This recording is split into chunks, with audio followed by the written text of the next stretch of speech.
Welcome back to the bus build. The other day I took all of this apart and I went through and I labeled everything. I had quite a bit of help figuring out where the wires went from Tabitha. She helped me figure out where they're going. But now we have this beautiful toggle switch off here, off Amazon. So I can take the power out of it. So it's got constant power. If I take the power out of it, then the blue lights are not on to keep us awake at night. So these ones here are my front lights. So let's go take a look at my two front ones. You know what? I just want the reds on for now. Let's go take a look at the reds. So there we have the reds lit up, but unfortunately I can't drive around with the red lights on. So let's turn the red ones off, turn the yellow ones on.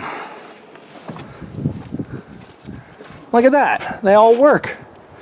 So on the back, I built these really nice brackets. We'll turn on the reds and the yellows at the back. So that's what the back ones look like. But I built a plate that takes up 2 spots of a light. Let's see what these plates look like here. Oh, would you look at that? So we built this plate and we're gonna silicone it to the bus, and we bought all these little roofing screws that have rubber washers behind them. So that when you tighten it on, it weather seals behind it with all the silicone. And then I want a little gung-ho on all the lights. So this one here, and then I have different ones over here. To be honest, they're all blending to me. But these are the big guys. I'm not sure where I'm going to put these ones yet. I think I'd like to incorporate them into my bumper for fogs, because I think a lot of the roads we're going to go on are going to be very dark. And I just basically want to have good lights, because I don't want to hit shit, guys. This bus, I'm putting a lot of effort in and I don't want to hit stuff. This one right here is actually the light I'm the most impressed with.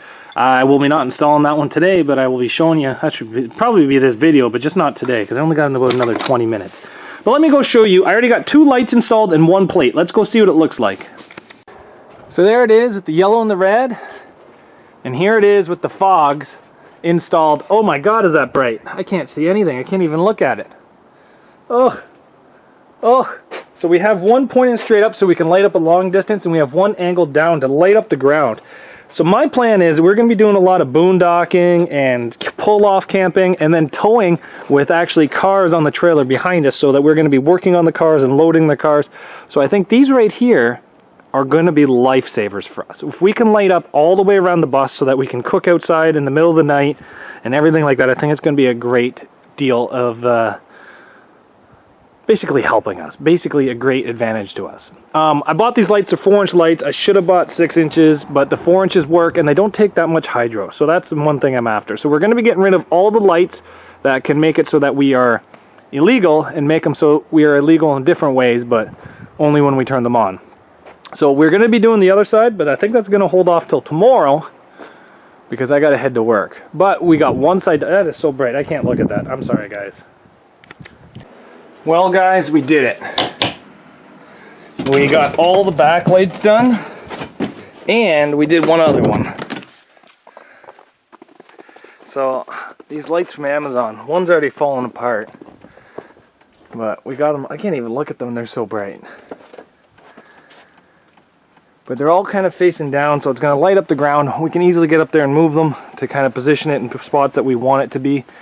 If we're towing a trailer or working back here, or have our camp stove, or just want to view out the back window while we're in bed. But the one that I'm most impressed from Amazon is this one.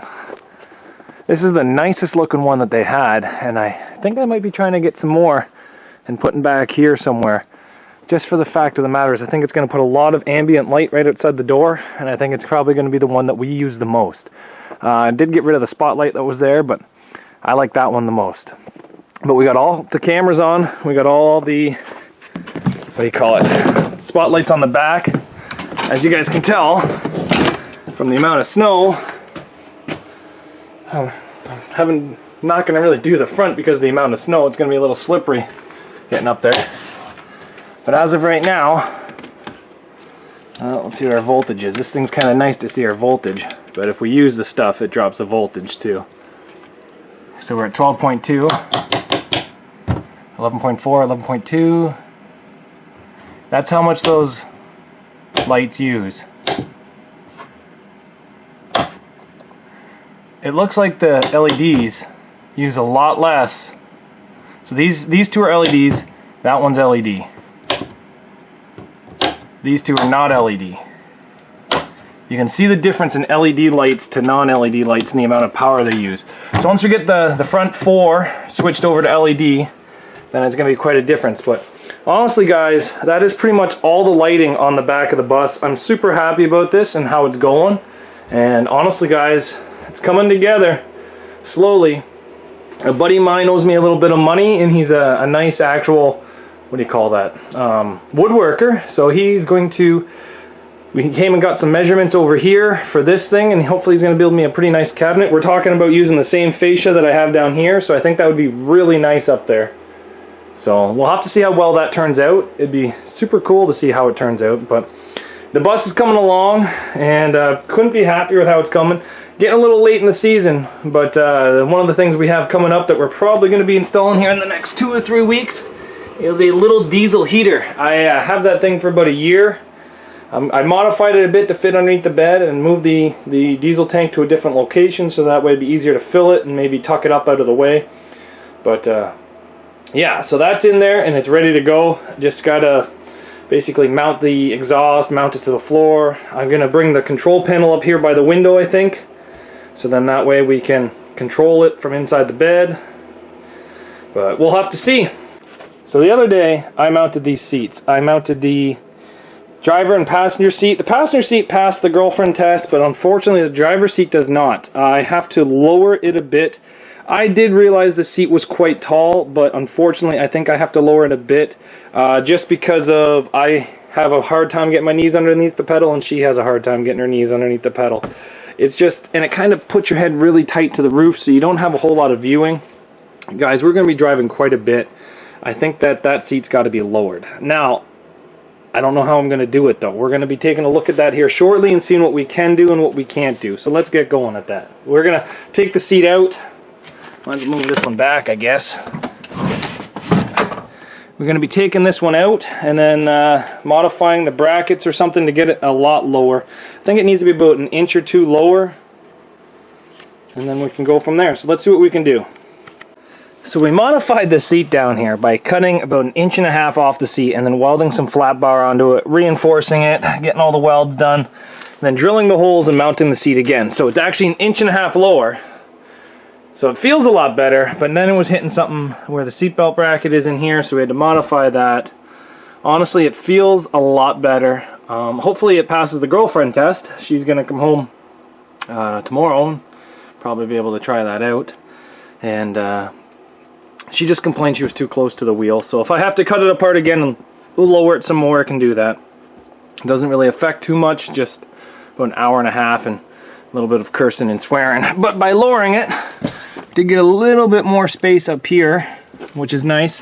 But let me just jump in the seat here. So you do have a little bit of space on the wheel, which is nice. Like I got a fist.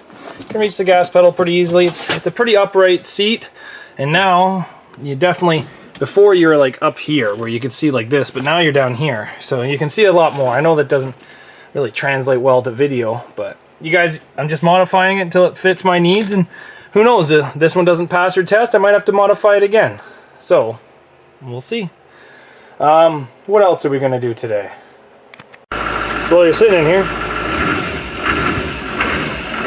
reaches the gas pedal nice, brake pedal nice. You can see your backup cameras, all your mirrors. Probably gonna get rid of the rear view. I think this is a nice height. I got lots of headroom. My head doesn't hit up here. Honestly guys, I think we got it this time. I think we got the proper seat height. But, like I said, it could all change when the missus comes home and takes a look at it. It's not up to me, it's up to everybody else, right guys? So, we'll see. Coming along good though, guys. Thanks for watching. We got all the lights done. We're going to be doing some other stuff now.